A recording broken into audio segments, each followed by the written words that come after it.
ನಮ್ಮ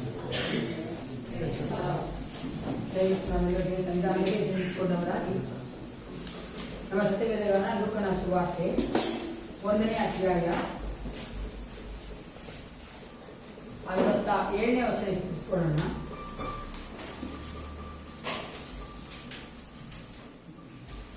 ಲೂಕನ ಸುವಾರ್ತೆ 1ನೇ ಅಧ್ಯಾಯ 67ನೇ ವಚನದಿಂದ ನಾವು 79ನೇ ವಚನದವರೆಗೂ ಓದುವುದಾಗಿದ್ದೇವೆ. ಉತ್ತರ ಪ್ರತ್ಯುತ್ತರ ಓದಿಕೊಳ್ಳೋಣ. 79ನೇ ವಚನ ಒಟ್ಟಾಗಿ ಓದಿಕೊಳ್ಳೋಣ. Gospel according to Luke, chapter 1, verses from 67 to 79. 67ನೇ ವಚನ ನಾವು ಸ್ಟೇಜ್ ಮೇಲೆ ಓದಬೇಕಾದ್ರೆ 70ನೇ ವಚನ 68ನೇ ವಚನ ನೀವು ಓದಬೇಕು. ಅದೇ ರೀತಿ ಕೊನೆಯದಾಗಿ ಎಲ್ಲರೂ ಓದಿಕೊಳ್ಳುವುದಾಗಿದ್ದೇವೆ. 67. ಇದಲ್ಲದೆ ಆ ಮಗುವಿನ ತಂದೆಯಾದ ಜಕಾರ್ಯನು ಪವಿತ್ರಾತ್ಮ ಭರಿತನಾಗಿ ಪ್ರವಾದನಾ ವಚನವನ್ನು ನುಡಿಯುತ್ತಾನೆ.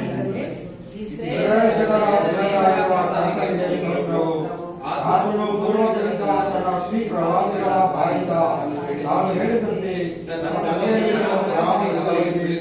ಬಿಡುಗಡೆಯನ್ನು ಮಾಡಿದ್ದಾನೆ. ತನ್ನ ಸೇವಕನಾದ ದಾವೀದನ ಮನೆತನದಲ್ಲಿ ನಮ್ಮ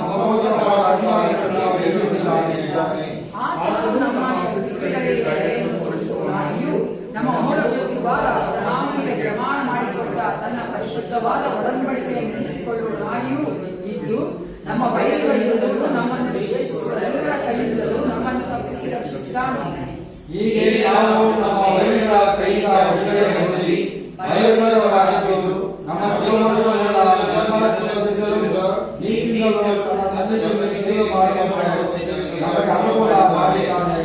ಮಗುವೇ, ನೀನಾದರೂ ಪರಾತ್ಪರನ ಪ್ರವಾದಿಸಿಕೊಳ್ಳುವಿ.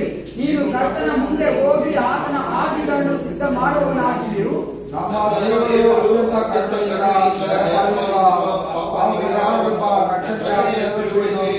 ಆತನ ಪರಿಚಯ ಕೊಡುವವನಾಗಿರುವಲ್ಲಿ ಎಲ್ಲರೊಟ್ಟಾಗಿ ಓದಿಕೊಳ್ಳೋಣ. ಕತ್ತಲಲ್ಲಿಯೂ ಮರಣಾಂಧಕಾರದಲ್ಲಿಯೂ ವಾಸಿಸುವವರಾದ ನಮಗೆ ಪ್ರಕಾಶ ಕೊಟ್ಟು ನಮ್ಮ ಕಾಲುಗಳನ್ನು ಸಮಾಧಾನದ ಮಾರ್ಗದಲ್ಲಿ ನಡೆಸಿ ನಡೆಸಿಯೋ ಅನ್ನೋದನ್ನು ಪ್ರಾರ್ಥನೆ ಮಾಡಿಕೊಳ್ಳೋಣ. ಪ್ರಿಯರೇ, ಹಾಲೆಲೂಯಾ, ಸ್ತೋತ್ರ ರಾಜ, ಪರಿಶುದ್ಧನೇ, ಸರ್ವೋತ್ತಮನೇ, ಒಳಗನಾದ ಪರಲೋಕ ತಂದೆ, ಒಂದು ವಿಶೇಷ ಸಮಯದಲ್ಲಿ ಇವತ್ತು ಬೆಳಿಗ್ಗೆ ಜಾಗೃತಿಯ ಸನ್ನಿಧಾನ ನಾವು ಸೇರಿ ಬಂದಿದ್ದೇವೆ. ಏಸಪ್ಪ, ನೀವು ನಮ್ಮನ್ನ ಕರ್ತನೆ ಹೌದು ರಾಜ, ನಿನ್ನ ಆತ್ಮನ ತುಂಬಿಸಿ ನಡೆಸಿಕೊಳ್ಳಬೇಕು ನಾವು ಬೇಡುತ್ತೇವಪ್ಪ. ಯಾರಾಧನೆಯ ಪ್ರತಿಯೊಂದು ಭಾಗದಲ್ಲಿ ನೀನು ಮಹಿಮೆ ಹೊಂದಿಕೊಳ್ಳುವಂತೆ ನಮ್ಮನ್ನು ನಡೆಸು. ನೀನು ಒಳ್ಳೆಯವನಾಗಿದ್ದಿ, ವಾರವೆಲ್ಲ ಕಾಯ್ದಂತ ದೇವನು. ಹೌದು ರಾಜ, ಮುಂದಿನ ವಾರದಲ್ಲಿ ನಾವು ಜೀವಿಸಬೇಕಾದ ಬಲವನ್ನ ನೀವು ನಮಗೆ ಅನುಗ್ರಹಿಸಿ ಕರ್ತನೆ. ಈ ಒಂದು ಆರಾಧನೆಯಲ್ಲಿ ನಮ್ಮ ನೀನು ಆಶೀರ್ವದಿಸಿ ನಡೆಸಿಕೊಡಬೇಕೆ ನಾವು ಒಪ್ಪಿಸಿಕೊಡುತ್ತೇನೆ. ಆರಾಧನೆಗೆ ಬರದೇ ಇರುವಂತ ಅಪ್ಪ ಮಕ್ಕಳು ಕರ್ತ, ಹೌದು ರಾಜ, ಮಾರ್ಗದಲ್ಲಿರುವಂತಹ ಮಕ್ಕಳು ನೀನೇ ಕರ್ತನೆ ಸೇಫ ಕರ್ಕೊಂಡ್ ಬರ್ಬೇಕೆಂದು ನಾವು ಹೇಳುತ್ತೇನೆ. ಆ ತಡೆಗಾಣ ಹೊಡೆದಾಕು ರಾಜನೇ, ನೀನು ಕರ್ತನೆ ನಮ್ಮನ್ನು ಕರ್ದಾತನಾಗಿದ್ದಿ, ನಮ್ಮನ್ನು ಕರ್ದಾತ ನೀನೇ ಕರ್ತ. ನಾವು ಆರಾಧನೆ ಮಾಡುವಂತ ಆರಾಧನೆ ಅಂಗೀಕರಿಸಿಕೊಳ್ಳಬೇಕೆಂದು, ವಾಕ್ಯದ ಮೂಲಕ ಮಾತನಾಡಬೇಕೆಂದು, ಆ ಕಾಣಿಕೆ ಭಾಗನ ಆಶೀರ್ವದಿಸಿಕೊಳ್ಳಬೇಕೆಂದು ಅಪ್ಪ ಈ ಆರಾಧನೆ ಪ್ರತಿಯೊಂದು ಭಾಗವನ್ನು ಒಪ್ಪಿಸಿಕೊಡುತ್ತಾ ಯೇಸು ಕ್ರಿಸ್ತನ ನಾಮದಲ್ಲಿ ಪ್ರಾರ್ಥಿಸುತ್ತೇನೆ. ಒಳ್ಳೆಯದಾನೆ.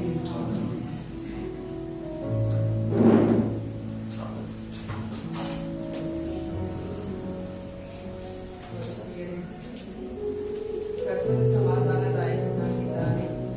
ಆತನು ನಮಗೆ ಬಲವು ಕೀರ್ತನೆಯೂ ಆಗಿದ್ದಾನೆ.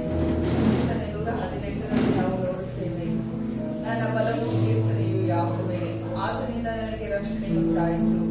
ಉತ್ಸಾಹಧ್ವನಿಯಲ್ಲಿಯೂ ಜಯಘೋಷವು ನಿರಂತರ ನೀತಿವಂತರ ಗುಡಾರದಲ್ಲಿವೆ.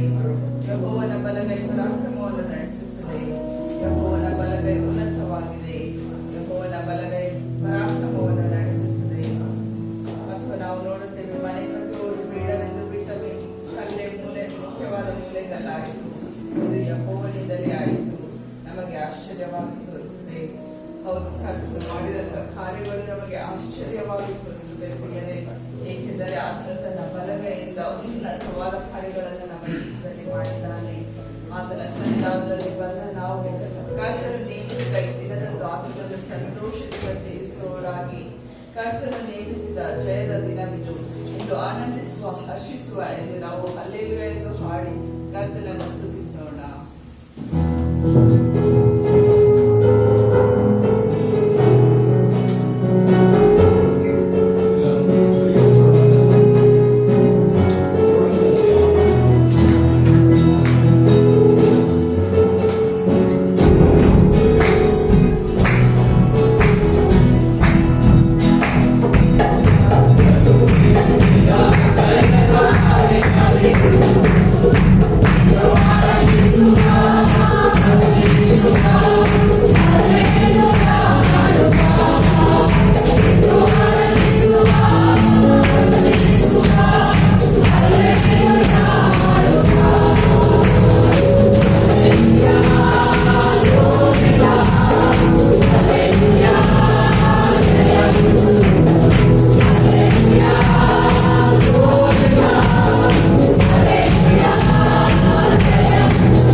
ಮಾಡುವವನು, ಪ್ರೀತಿ ಕೃಪೆಗಳೆಂಬ ಕಿರೀಟದಿಂದ ನಿನ್ನನ್ನು ಶೃಂಗರಿಸುವವನು ಆಗಿದ್ದಾನೆ. ಶ್ರೇಷ್ಠ ವರಗಳಿಂದ ನಿನ್ನ ಆಶೆಯನ್ನು ಪೂರ್ತಿಗೊಳಿಸುತ್ತಾನೆ. ಹದ್ದಿಗೆ ಬರುವಂತೆ ನಿನಗೆ ಯೌವನವನ್ನು ತಿರುಗಿ ಬರಮಾಡುತ್ತಾನೆ. ಯೆಹೋವನು ನೀತಿಯನ್ನು ಸಾಧಿಸುವವನಾಗಿ ಕುಗ್ಗಿ ಹೋದವರೆಲ್ಲರ ನ್ಯಾಯವನ್ನು ಸ್ಥಾಪಿಸುತ್ತಾನೆ. ಹೌದು ಪ್ರಿಯರೇ, ಕುಗ್ಗಿ ಹೋದವರ ನ್ಯಾಯವನ್ನು ಸ್ಥಾಪಿಸುವುದಕ್ಕೋಸ್ಕರ ನಮ್ಮ ಕರ್ತನು 2000 ವರ್ಷಗಳ ಹಿಂದೆ ಆತನು ಬಂದಂತ ದೇವನಾಗಿದ್ದಾನೆ. ಆತನನ್ನು ನಾವು ಆರಾಧಿಸುವ ಹಾಗೆ ನನ್ನ ಮನವೇ ಯೆಹೋವನನ್ನೇ ಕೊಂಡಾಡು ಎಂಬ ಹಾಡಿನಿಂದ ನಾವು ಆತನನ್ನು ಕೀರ್ತಿಸೋಣ.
ಕೈಗಳನ್ನು ನಡುಗುವ ಮೊಣಕಾಲುಗಳನ್ನು ಬಲಗೊಳಿಸಿರಿ.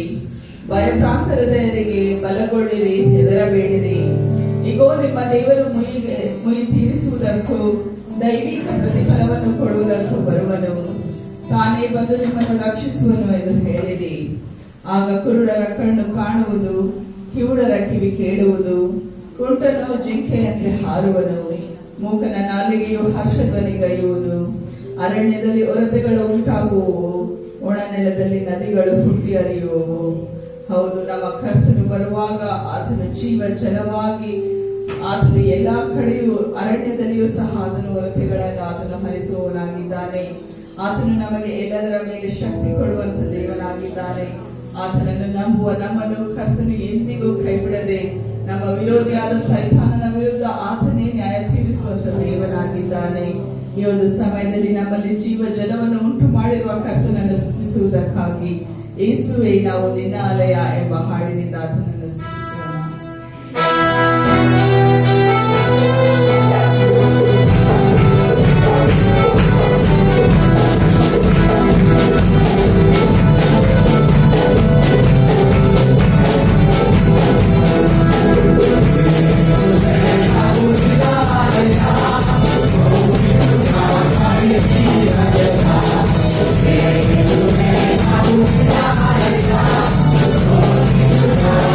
Thank you.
ಬೋಧಕರು ಹೀಗೆ ಹೇಳುತ್ತಿದ್ದರು, ಯೇಸು ಸ್ವಾಮಿ ಬಂದದ್ದು ಕೆಟ್ಟವರನ್ನು ಒಳ್ಳೆಯವರನ್ನಾಗಿ ಮಾಡಲಿಕ್ಕೆ ಅಲ್ಲ, ಬದಲಾಗಿ ಸತ್ತವರಿಗೆ ಜೀವ ಕೊಡಲಿಕ್ಕೆ. ಹೌದು, ಅನೇಕರು ಬಂದು ಒಳ್ಳೆಯ ಮಾರ್ಗದಲ್ಲಿ ನಡೆಯಬೇಕೆಂದು ಹೇಳಿದರು, ಆದರೆ ಪಾಪಕ್ಕೆ ಪರಿಹಾರವನ್ನು ಯಾರೂ ಕೊಡಲಾರದೆ ಹೋದರು ಪ್ರಿಯರೇ. ಆದರೆ ಕರ್ತನಾದ ಯೇಸುವು ನಮಗೋಸ್ಕರ ಬಂದು ನಮ್ಮ ಪಾಪಗಳಿಗೋಸ್ಕರ ಆತನು ಪರ್ಮನೆಂಟ್ ಸೊಲ್ಯೂಷನ್ ಅನ್ನು ಕೊಟ್ಟಿದ್ದಾನೆ. ಆತನು ನಮ್ಮನ್ನು ಸಾವಿನ ಬಾಯಿಂದ ಬಿಡಿಸಿ ಆತನು ನಿತ್ಯ ಜೀವಕ್ಕೆ ನಮ್ಮನ್ನು ನಡೆಸಿದ್ದಾನೆ ಪ್ರಿಯರೇ. ಆತನು ಮಹೋನ್ನತನಾದಂಥ ದೇವನಾಗಿದ್ದಾನೆ. ಆತನು ಕೇವಲ ಬಾಯ ಮಾತಿನಲ್ಲಿ ಒಳ್ಳೆಯ ಮಾರ್ಗವನ್ನು ತೋರಿಸುವುದಲ್ಲ, ತಾನೇ ಇಳಿದು ಬಂದು ತಾನೇ ಮಾರ್ಗವಾಗಿ ತಾನೇ ನಮ್ಮನ್ನು ರಕ್ಷಿಸುವ ಒಳ್ಳೆಯ ತಂದೆಯಾಗಿದ್ದಾನೆ. ಆತನು ಸರ್ವಶಕ್ತನಾಗಿರುವನು, ನಮ್ಮ ಮಧ್ಯದಲ್ಲಿ ವಾಸಿಸುವಂತ ಇಮ್ಮಾನುವೇಲನಾಗಿದ್ದಾನೆ ಪ್ರಿಯರೇ. ಆತನನ್ನು ನಾವು ಕಂಡುಕೊಂಡಾಗ ಒಂದು ದೊಡ್ಡ ನಿಧಿಯನ್ನು ಕಂಡುಕೊಂಡ ಹಾಗೆ ಆತನು ನಮ್ಮ ಜೀವಿತದಲ್ಲಿ ಇರುವುದಾದರೆ ಪ್ರಿಯರೇ, ಅದು ನುಸಿ ಹಿಡಿಯದಾದ ಒಂದು ಜೀವಿತ, ನುಸಿ ಹಿಡಿಯದಾದ ಒಂದು ನಿಧಿಯಾಗಿದೆ. ಆತನನ್ನು ಆರಾಧಿಸುವ ಹಾಗೆ ಸರ್ವಶಕ್ತನು ನನ್ನ ಸ್ವಂತನಾದನು. ಹೌದು, ನಮ್ಮ ಹೃದಯದಿಂದ ಹೇಳೋಣ, ಸರ್ವಶಕ್ತನು ನನ್ನ ಸ್ವಂತ ದೇವರಾದನೆಂದು ನಾವು ಈ ಹಾಡನ್ನು ಹಾಡೋಣ.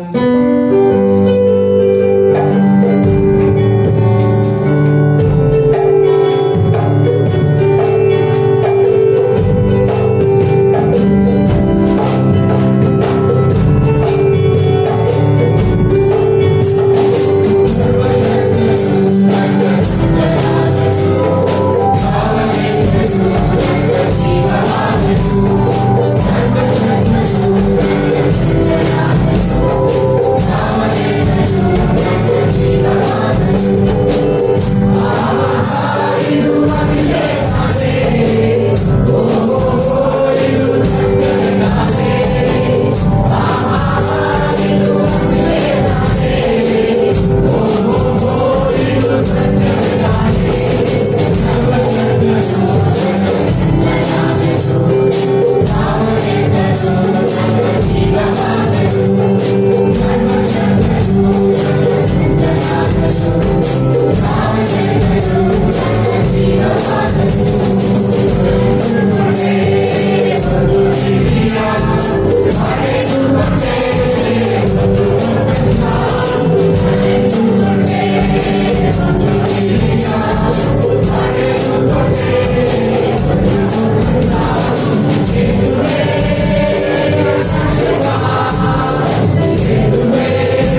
ಅಭಿಷೇಕವು ನಮಗೆ ಬೇಕಾಗಿದೆ ಕರ್ತನೆ.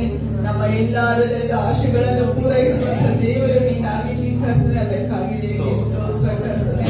ಒಂದು ತಂದೆಯು ಕರ್ತನೆ ತನ್ನ ಮಗನನ್ನು ಕರ್ತನೆ ಪ್ರೀತಿಸುವ ಮೇರೆಗೆ ನೀನು ನಮ್ಮನ್ನು ಪ್ರೀತಿಸಿದ್ದಿ.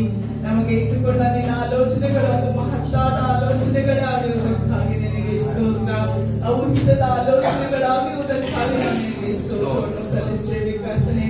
ನಮ್ಮ ಜೀವಿತಗಳಲ್ಲಿ ಕರ್ತನೆ ನೀನು ಇಂಥ ಆಲೋಚನೆಯಿಂದ ಎಷ್ಟು ಒಳ್ಳೆಯ ಕಾರ್ಯಗಳನ್ನು ಮಾಡಿದ್ದಿ ಕರ್ತನೆ. ಲೋಕದ ತಂದೆ ತಾಯಿಗಳು ಕರ್ತನೆ, ಲೋಕದ ಸ್ನೇಹಿತರು ಮಾಡದಂತ ಕಾರ್ಯಗಳನ್ನು ಕರ್ತನೆ ನೀನು ನಮಗೋಸ್ಕರ ನಿಂತು ಮಾಡಿದ್ದಿ ಕರ್ತನೆ. ಅದಕ್ಕಾಗಿ ನಾವು ನಿನಗೆ ಸ್ತೋತ್ರವನ್ನು ಸಲ್ಲಿಸ್ತೇವೆ ರಾಜ. ನೀನು ಉನ್ನತನು ಮಹೋನ್ನತನು, ನಮ್ಮ ಹೃದಯದಲ್ಲಿ ಇರುವ ಇಮ್ಮಾನುವೇಲನು ನೀನಾಗಿದೆ. ಅದಕ್ಕಾಗಿ ನಿನಗೆ ಸ್ತೋತ್ರ ಕರ್ತನೆ.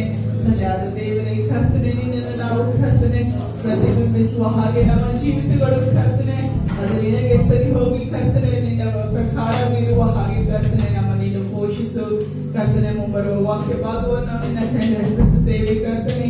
ನಮ್ಮ ಕರ್ತನೆ ಆತ್ಮಕ್ಕೆ ಬೇಕಾದ ಆಹಾರವನ್ನು ನೀನು ಒದಗಿಸಿಕೊಡು ಕರ್ತನೆ. ಧನ್ಯವಾದ ದೇವರೇ ಕರ್ತನೆ. ನೀನು ಕರ್ತನೆ ಹೇಗೆ ಆಕಾಶಕ್ಕೆ ಏರಿ ಹೋದಿಯೋ ಅದೇ ರೀತಿಯಲ್ಲಿ ನೀನು ಮತ್ತೊಮ್ಮೆ ಬರುವವನಾಗಿದ್ದೆ. ಅದಕ್ಕಾಗಿ ನನಗೆ ಸ್ತೋತ್ರ ಕರ್ತನೆ. ಧನ್ಯವಾದ ದೇವರೇ. we look forward to see you father. ಹೌದು ಕರ್ತನೆ, ನಿನಗೋಸ್ಕರ ನಾವು ಕಾದಿರುತ್ತೇವೆ ರಾಜ. ನಮ್ಮ ಜೀವಿತಗಳನ್ನು ಬಲಪಡಿಸು. ನಾವು ಮಾಡುವಂತ ಎಲ್ಲಾ ಕಾರ್ಯಗಳಲ್ಲಿ ಕರ್ತನೆ ನೀನೇ ಇದ್ದು ಜಯವನ್ನು ಹೊಂದಿಕೋ.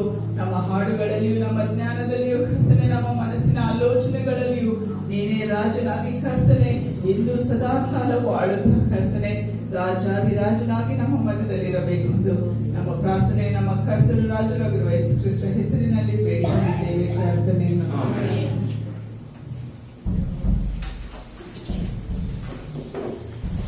ನಮ್ಮ ಸತ್ಯವೇದಗಳನ್ನು ಎಫೆಸರವರ ಪತ್ರಿಕೆ 3ನೇ ಅಧ್ಯಾಯ ಎಫಿಷಿಯನ್ಸ್ ಚಾಪ್ಟರ್ 3. ಎಫೆಸರವರ ಪತ್ರಿಕೆ 3ನೇ ಅಧ್ಯಾಯ. ಇದು ನಮ್ಮ ಸತ್ಯವೇದಗಳನ್ನ ಎಫೆಸರವರ ಪತ್ರಿಕೆ 3ನೇ ಅಧ್ಯಾಯ 20 ಮತ್ತು 21ನೇ ವಚನ ನಾವು ಒಟ್ಟಾಗಿ ಓದುವುದಾಗಿದ್ದೇವೆ. ಒಂದು ರೀತಿಯದ ಎಫಿಷಿಯನ್ಸ್ ಚಾಪ್ಟರ್ 3 verses 20 and 21. ಎಲ್ಲರೂ ಒಟ್ಟಾಗಿ ಓದಿಕೊಳ್ಳೋಣ ಪ್ರಿಯರೇ. ನಮ್ಮಲ್ಲಿ ಕಾರ್ಯ ಸಾಧಿಸುವ ತನ್ನ ಶಕ್ತಿಯ ಪ್ರಕಾರ ನಾವು ಬೇಡುವುದರಿಂದಲೂ ಯೋಚಿಸುವುದರಿಂದಲೂ ಅತ್ಯಂತವನ್ನು ಮಾಡಲು ಶಕ್ತನಾದ ದೇವರಿಗೆ ಸಭೆಯಲ್ಲಿಯೂ ಕ್ರಿಸ್ತ ಯೇಸುವಿನಲ್ಲಿಯೂ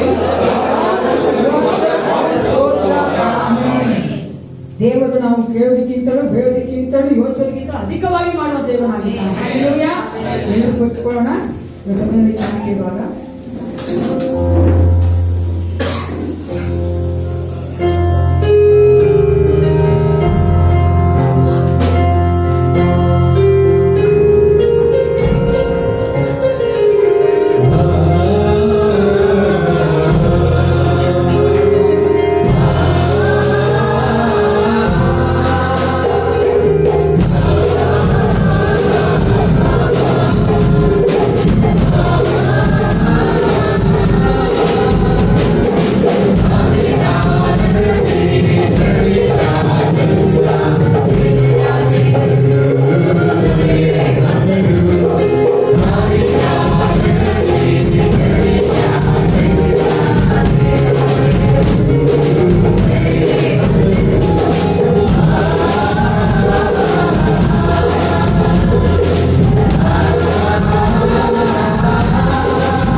ಯೇಸು ಕ್ರಿಸ್ತನ ಸುಂದರವಾದ ನಾಮದಲ್ಲಿ ನಾನೆಲ್ಲರನ್ನ ಸ್ವಾಗತ ಮಾಡಲಾಗಿದ್ದೇನೆ.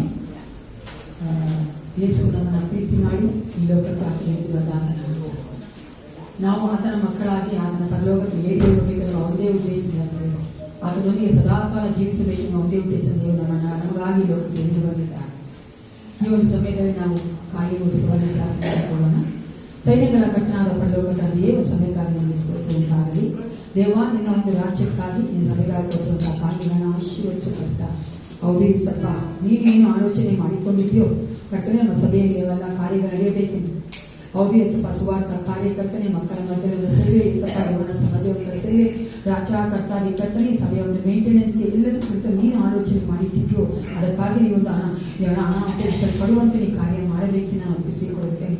ಕೊಟ್ಟಿರುವಂತಹ ಪ್ರತಿಯೊಬ್ಬ ಕೈಗಳನ್ನು ಆಶೀರ್ವದಿಸುವ ಜೀವಿತಗಳನ್ನ ಆಶೀರ್ವದಿಸುವ ರಾಜ ರಕ್ಷಕ, ಅವರು ನಿನ್ನಿಂದ ಪ್ರತಿಫಲ ಹೊಂದುವಂತಹ ಮಕ್ಕಳಾಗಿದ್ದಾರೆ. ಮನುಷ್ಯನಿಗೆ ಹೇಳಿಕೊಳ್ಳಲು ಸಾಧ್ಯವಿಲ್ಲ. ನೀನಾದರೂ ಏಸಪ್ಪ ಕೊಡುವುದಾದರೆ ಹೌದು ಕರ್ತ, ಅದು ಸಮೃದ್ಧಿಯಾಗಿ ಕೊಡುವಂತ ದೇವನಾಗಿದ್ದಿ. ನೀನು ಅವರನ್ನು ಆಶೀರ್ವದಿಸು. ಕೊಡದೇ ಇರುವಂತಹ ಮಕ್ಕಳು ಬರುವ ದಿನಗಳು ಕೊಡುವುದಕ್ಕೆ ಸಹಾಯ ಮಾಡು. ಯೇಸು ಕ್ರಿಸ್ತನ ನಾಮದಲ್ಲಿ ಪ್ರಾರ್ಥನೆ ಒಳ್ಳೆ ಪಿತನೇ.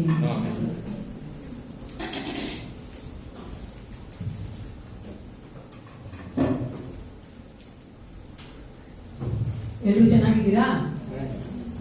ಇದು ವಿಶೇಷವಾದ ದಿನ, ಅದಕ್ಕೆ ಎಲ್ಲರೂ ಕಲರ್ಫುಲ್ ಆಗಿದ್ದೀರಾ.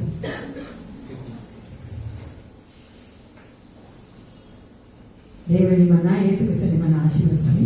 ಈ ಒಂದು ಸಮಯದಲ್ಲಿ ಅನೌನ್ಸ್ಮೆಂಟ್ ಇದೆ. ಒಂದೇ ಒಂದು ಅನೌನ್ಸ್ಮೆಂಟ್. 27ನೇ ತಾರೀಕು ಅಂದರೆ ಭಾನುವಾರದಂದು ನಾವು ಕಂಬೈನ್ ಸರ್ವಿಸ್ ಮಾಡ್ತಾ ಇದ್ದೇವೆ. 8:00 ನಮ್ಮ ಒಂದು ಸಭೆಯಲ್ಲಿ ಸರ್ವಿಸ್ ಇರ್ತದೆ, ಆರಾಧನೆ ಇರ್ತದೆ. ಎಷ್ಟು ಗಂಟೆಗೆ? ಆ ದಿನ ನಾವು ಆನ್ಯುವಲ್ ಮೀಟಿಂಗ್ ಮಾಡ್ತಾ ಇದ್ದೇವೆ. ಅದಕ್ಕಾಗಿ ನಾವು ಆಹಾರ ಸಿದ್ಧ ಮಾಡಿದ್ದೇವೆ. ನೀವು 8:00 ಬರಬೇಕಂತ ನಾನು ಪ್ರೀತಿಯಿಂದ ಕೇಳಿಕೊಳ್ಳುವುದಾಗಿದ್ದೇನೆ. ಮರ್ತೋಗ್ಬೇಡಿ. ಅವತ್ತು 2 ಸರ್ವಿಸ್ ಇರೋದಿಲ್ಲ, ಒಂದೇ ಸರ್ವಿಸು 8:00. ಈಗ ನಮ್ಮಲ್ಲಿರುವಂತ ಪಾಸ್ಟರ್ ಗಿರೀಶ್ ಅವರು ಮುಂದೆ ಬಂದು ವಾಕ್ಯ ಕೊಟ್ಟಿದ್ದಾರೆ.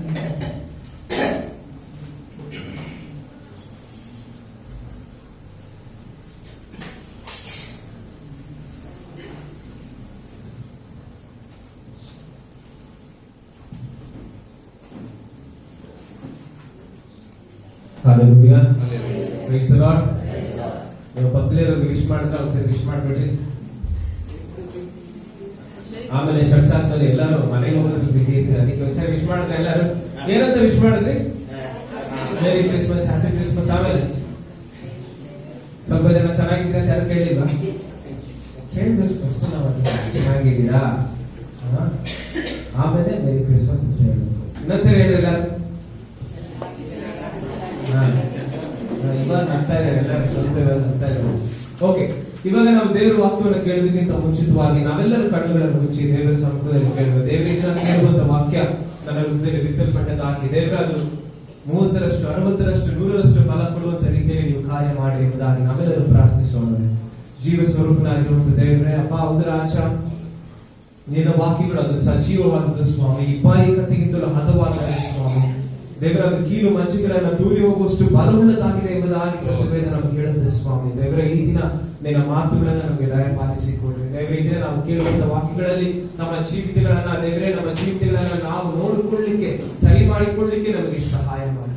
ಯೇಸುವಿನ ಹೆಸರಿನಲ್ಲಿ ಪ್ರಾರ್ಥಿಸಿ ಬೇಡ್ತೇವೆ ತಂದೆ, ಆಮೆನ್. ಎಲ್ಲರಿಗೂ ಕ್ರಿಸ್ತ ಜಯಂತಿಯ ಶುಭಾಶಯಗಳು.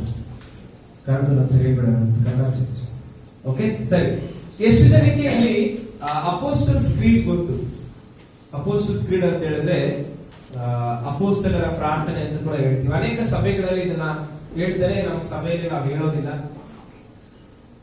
ತಪ್ಪಲ್ಲ, ಹೇಳಿದಿರೋದು ತಪ್ಪಲ್ಲ, ಹೇಳೋದು ತಪ್ಪಲ್ಲ. ಆದ್ರೆ ಇವತ್ತು ನಾನು ನಿಮಗೆ ಅದರ ಕಿರಿಕ್ ಪರಿಚಯ ನಾನು ಮಾಡ್ಕೊಡ್ತೀನಿ. ಯಾಕಂದ್ರೆ ಕ್ರಿಸ್ಮಸ್ ಅಂತ ಹೇಳಬೇಕಾದ್ರೆ ಅಥವಾ ಕ್ರಿಸ್ತನ ಜನನ ಅಂತ ಹೇಳಬೇಕಾದ್ರೆ ನಾವು ಕ್ರಿಸ್ತನ ಹುಟ್ಟಿದಂತ ಒಂದು ಪರಿಸ್ಥಿತಿಗೆ ನಾವು ಹೋಗ್ಬೇಕು, ಅಥವಾ ಒಂದು ಸನ್ನಿವೇಶಕ್ಕೆ ಹೋಗಿ ನಾವು ಅದನ್ನ ಅರ್ಥ ಮಾಡ್ಕೊಳ್ಬೇಕು. ಆಗ ಮಾತ್ರನೇ ಕ್ರಿಸ್ತನು ನಮಗಾಗಿ ಏನಕ್ಕಾಗಿ ಹುಟ್ಟಿದ್ರು ಅನ್ನೋದು ಗೊತ್ತಾಗುತ್ತೆ. ಹಲ್ಲೆಲೂಯಾ. ಯೇಸು ಸ್ವಾಮಿ ಹುಟ್ಟಿದ್ರ? ಎಷ್ಟು ಜನಕ್ಕೆ ಇಲ್ಲಿ ಖಾತ್ರಿ ಇದೆ ಹೌದು ಯೇಸು ಸ್ವಾಮಿ ಹುಟ್ಟಿದ್ರು ಅಂತ ಹೇಳಿ? ಯಾವಾಗ ಹುಟ್ಟಿದ್ರು ಅಂತ ನಮಗೆ ಗೊತ್ತಿಲ್ಲ. ನಾವು 25ನೇ ತಾರೀಕು ನಾವು ಸೆಲೆಬ್ರೇಟ್ ಮಾಡ್ತೀವಿ, ಆದ್ರೆ ಯೇಸು ಸ್ವಾಮಿ ಹುಟ್ಟಿದ್ರು. ಹಲ್ಲೆಲೂಯಾ. ಯೇಸು ಸ್ವಾಮಿ ಹುಟ್ಟಿದ್ರಿಂದನೇ ಇವತ್ತು ನಾನು ನೀವೆಲ್ಲ ಇಲ್ಲಿ ಕುಳಿತುಕೊಂಡು ದೇವರ ಸಮ್ಮುಖದಲ್ಲಿ ವಾಕ್ಯಗಳನ್ನು ಕೇಳಿಕೊಂಡು ಹಾಡಾಡ್ಕೊಂಡು ಸಂತೋಷವಾಗಿ ಸಮಾಧಾನವಾಗಿ ಜೀವಿಸ್ತಾ ಇದ್ದೀವಿ. ಎಷ್ಟು ಜನಕ್ಕೆ ಇಲ್ಲಿ ಸಮಾಧಾನ ಇದೆ? ಸಮಾಧಾನ ಇದೆ. ಆಮೇಲೆ ತುಂಬಾ ಜನ ಸಮಾಧಾನ ಇಲ್ಲ, ನೋಡ್ತಾ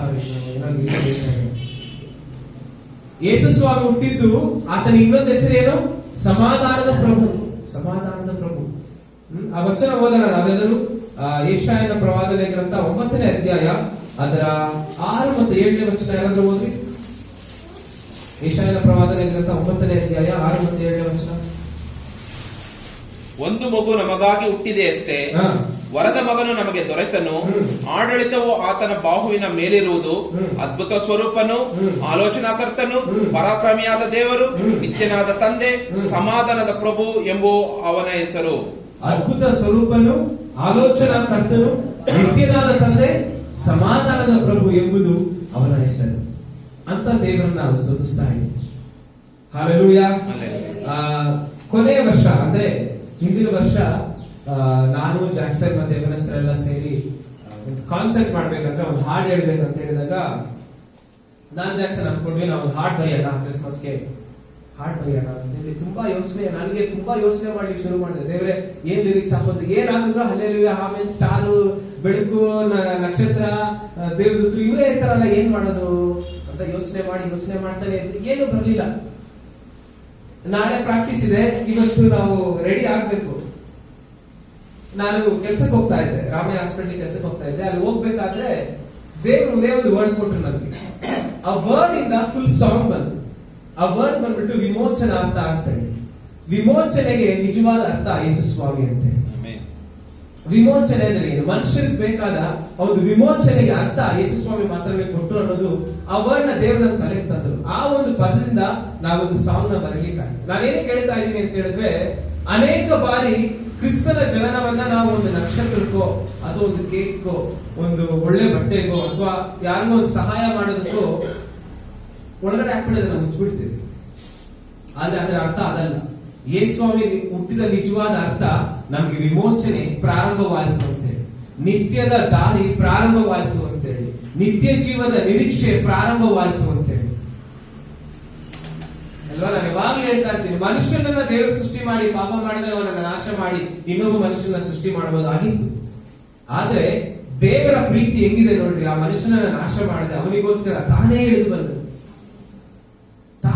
ಬಂದು ನಮಗೆ ರಕ್ಷಣೆಯನ್ನು ಕೊಟ್ಟಂತ ದೇವರಿಗೆ ನಾವು ಕೃತಜ್ಞತೆ ಸಲ್ಲಿಸಬೇಕು. ಕ್ರಿಸ್ಮಸ್ ಅನ್ನುವಂಥದ್ದು ಹೌದು, ನಾವು ಹಬ್ಬ ಆಚರಣೆ ಮಾಡ್ತೀವಿ. ಅದೆಲ್ಲದಕ್ಕಿಂತ ಮುಖ್ಯವಾಗಿ ನಾವು ಮಾಡ್ಬೇಕಾಗಿರೋದು ಏನು ಗೊತ್ತಾ? ದೇವರಿಗೆ ಕೃತಜ್ಞತೆ ಸಲ್ಲಿಸಬೇಕು, ದೇವರಿಗೆ ಥ್ಯಾಂಕ್ಸ್ ಹೇಳ್ಬೇಕು, ಮನಪೂರ್ವಕವಾಗಿ ದೇವರಿಗೆ ಥ್ಯಾಂಕ್ಸ್ ಹೇಳ್ಬೇಕು. ಆಗ ಮಾತ್ರ ನಾವು ನಿಜವಾದ ಕ್ರಿಸ್ಮಸ್ ಅನ್ನು ಆಚರಣೆ ಮಾಡ್ಲಿಕ್ಕಾಗುತ್ತೆ. ಹಾಗಾದ್ರೆ 2020 ವರ್ಷಗಳ ಹಿಂದೆ ಯೇಸುಸ್ವಾಮಿ ಹುಟ್ಟಿದ್ರು. ಇವಾಗ ಯೇಸುಸ್ವಾಮಿ ಎಲ್ಲಿ ಹುಟ್ಟುತ್ತಾ ಇದ್ದಾರೆ? ನಾನು ತುಂಬಾ ಜನ ನೋಡ್ತಾ ಇದ್ದೀನಿ, ಯೇಸುಸ್ವಾಮಿ ಹುಟ್ಟಿದ್ರು ಎಲ್ಲಿ ಹುಟ್ಟಿದ್ರಿ? ಯೇಸುಸ್ವಾಮಿ ಎಲ್ಲಿ ಹುಟ್ಟಬೇಕು? ನಾವು ಹೃದಯದಲ್ಲಿ ಹುಟ್ಟಬೇಕು. ಇನ್ನು ಯೇಸುಸ್ವಾಮಿನ ಗೋದಲ್ಲೇ ತುಂಬಾ ಜನ ಇಟ್ಟಿದ್ದಾರೆ. ಯೇಸುಸ್ವಾಮಿ ನಮ್ಮ ಹೃದಯದಲ್ಲಿ ಬರಬೇಕು. ಇನ್ನು ಯೇಸುಸ್ವಾಮಿನ ಏನ್ ಮಾಡಿದ್ದಾರೆ? ಎಲ್ಲೋ ಒಂದು ಜಾಗದಲ್ಲಿ ಇಟ್ಬಿಟ್ಟು ಇದೇ ಯೇಸುಸ್ವಾಮಿ ನಮ್ಮ ಹೃದಯದಲ್ಲಿ ಬರ್ಬೇಕು. ಅದು ನಿಜವಾದ ಕ್ರಿಸ್ಮಸ್, ಅದು ನಿಜವಾದ ಕ್ರಿಸ್ತ ಜಯಂತಿ. ಇವತ್ತು ಕ್ರೈಸ್ತರಾಗಿರುವಂತ ನಮ್ಮ ಮನಸ್ಥಿತಿಗಳು ಬದಲಾಗಬೇಕು. ಯೇಸುಸ್ವಾಮಿ ನನ್ನ ಹೃದಯದಲ್ಲಿ ಹುಟ್ಟಬೇಕು. ಅವಾಗ ಮಾತ್ರ ನಿಜವಾದ ಕ್ರಿಸ್ಮಸ್ ಆಗುತ್ತೆ. ಯೇಸುಸ್ವಾಮಿ ಬೇರೆಯವರ ಹೃದಯದಲ್ಲಿ ಹುಟ್ಟುವ ಹಾಗೆ ನಾವು ಆತನ ಸುವಾರ್ತೆಯನ್ನು ಸಾರಬೇಕು. ಅದು ನಿಜವಾದ ಕ್ರಿಸ್ಮಸ್ ಆಗುತ್ತೆ. ಒಂದು ವಚನ ಓದ್ಕೊಳ್ಳೋಣ ನಾವಿವತ್ತು. ಯೋಹಾನ ಬರೆದ ಸುವಾರ್ತೆ 1ನೇ ಅಧ್ಯಾಯ 1ರಿಂದ 5ನೇ ವಚನ. ಯಾರಾದ್ರೂ ಓದಿ. ಯೋಹಾನ ಬರೆದ ಸುವಾರ್ತೆ 1ನೇ ಅಧ್ಯಾಯ 1ರಿಂದ 5ನೇ ವಚನ. ಆದಿಯಲ್ಲಿ ವಾಕ್ಯವಿತ್ತು, ಆ ವಾಕ್ಯವು ದೇವರ ಬಳಿಯಲ್ಲಿತ್ತು, ಆ ವಾಕ್ಯವು ದೇವರಾಗಿತ್ತು, ಆ ವಾಕ್ಯವೆಂಬುವವನು ಆದಿಯಲ್ಲಿ ದೇವರ ಬಳಿಯಲ್ಲಿದ್ದನು, ಆತನ ಮೂಲಕವಾಗಿ ಸಮಸ್ತವು ಉಂಟಾಯಿತು, ಉಂಟಾಗಿರುವ ವಸ್ತುಗಳಲ್ಲಿ ಆತನಿಲ್ಲದೆ ಒಂದಾದರೂ ಉಂಟಾಗಲಿಲ್ಲ. ಆತನಲ್ಲಿ ಜೀವವಿತ್ತು, ಆ ಜೀವವು ಮನುಷ್ಯರಿಗೆ ಬೆಳಕಾಗಿತ್ತು, ಆ ಬೆಳಕು ಕತ್ತಲಲ್ಲಿ ಪ್ರಕಾಶಿಸುತ್ತದೆ, ಕತ್ತಲು ಅದನ್ನು ಮುಸುಕಲಿಲ್ಲ. ಸಾಕು, ಕತ್ತಲು ಅದನ್ನು ಮುಸುಕಲಿಲ್ಲ. ನೋಡ್ರಿ, ಈ ಒಂದು ಪ್ಯಾಸೇಜ್ ಅಂದ್ರೆ ಒಂದು ಯೋಹಾನ ಬರೆದ ಸುವಾರ್ತೆ 1ನೇ ಅಧ್ಯಾಯ 1ರಿಂದ 5ನೇ ವಚನ ನೀವು ಓದಿದ್ರೆ ಅನೇಕ ಅರ್ಥಗಳು ನಮಗೆ ಸಿಗುತ್ತೆ, ಅಥವಾ ಅನೇಕ ಸಿದ್ಧಾಂತಗಳು ನಮಗೆ ಸಿಗುತ್ತೆ, ಅನೇಕ ಕ್ರಿಶ್ಚಿಯನ್ ಬೇಸ್ ಅಂತ ಹೇಳ್ತೀವಿ ನಾವು. ಕ್ರೈಸ್ತಿಯ ಒಂದು ಅಡಿಪಾಯವನ್ನ ಇಲ್ಲಿ ನಾವು ನೋಡ್ತೀವಿ. ಯೇಸು ಸ್ವಾಮಿಯ ಕುರಿತಾಗಿರುವಂತಹ ಒಂದು ಬಲವಾದ ಸಾಕ್ಷಿಯನ್ನ ನಾವಿಲ್ಲಿ ನೋಡ್ತಾ ಇದ್ದೀವಿ. ನೋಡಿ, ಇಲ್ಲಿ ವಾಕ್ಯ ಹೇಳುತ್ತೇನಂತ? ಆದಿಯಲ್ಲಿ ವಾಕ್ಯವಿತ್ತು, ಆ ವಾಕ್ಯವು ದೇವರ ಬಳಿಯಲ್ಲಿತ್ತು, ಆ ವಾಕ್ಯವು ದೇವರಾಗಿತ್ತು, ಆ ವಾಕ್ಯವೆಂಬುವನು ಆದಿಯಲ್ಲಿ ದೇವರ ಬಳಿಯಲ್ಲಿದ್ದನು. ಇಲ್ಲಿ ವಾಕ್ಯವನ್ನ ಯೇಸು ಸ್ವಾಮಿಗೆ ಹೋಲಿಸ್ತಾ ಇದ್ದಾರೆ. ವಾಕ್ಯವನ್ನ ಯೇಸು ಸ್ವಾಮಿಗೆ ಹೋಲಿಸ್ತಾ ಇದ್ದಾರೆ. ಆ ವಾಕ್ಯ ನರವತಾರ ಎತ್ತಿ ಏನ್ ಮಾಡ್ತಂತೆ? ಮನುಷ್ಯರ ಮಧ್ಯದಲ್ಲಿ ವಾಸ ಮಾಡ್ತಂತೇಳಿ ವಾಕ್ಯ ಮಾಡ್ತೀವಿ. ಇಲ್ಲಿ ನೋಡಿ ವಾಕ್ಯ ಹೇಳುತ್ತೆ, ಆತನಲ್ಲಿ ಜೀವವಿತ್ತು, ಆ ಜೀವವು ಮನುಷ್ಯರಿಗೆ ಬೆಳಕಾಗಿತ್ತು. ಆ ಜೀವವು ಮನುಷ್ಯರಿಗೆ ಬೆಳಕಾಗಿತ್ತು. ಎಷ್ಟು ಜನಕ್ಕೆ ಬೆಳಕು ನೋಡಿದ್ರೆ ಖುಷಿ? ಅಯ್ಯೋ ಎಷ್ಟು ಬೆಳಕು ನೋಡಿದ್ರೆ ಎಷ್ಟು ಜನಕ್ಕೆ ಖುಷಿ? ಇಲ್ಲಿ ಎಲ್ಲರಿಗೂ ಖುಷಿನಾ? ಎಷ್ಟು ಜನಕ್ಕೆ ಕತ್ತಲೆ ನೋಡಿದ್ರೆ ಖುಷಿ? ಸ್ವಲ್ಪ ಜನ ಕತ್ತಲೆ ನೋಡಿದ್ರೆ ಖುಷಿ. ತಪ್ಪಿಲ್ಲ, ಏನ್ ಮಾಡ್ಲಿಕ್ಕೆ ಆಗಲ್ಲ. ದೇವರು ಕತ್ತಲು ಬೆಳಕು ಎರಡನ್ನೂ ದೇವರು ಸೃಷ್ಟಿ ಮಾಡುವುದು ಅಲ್ವಾ?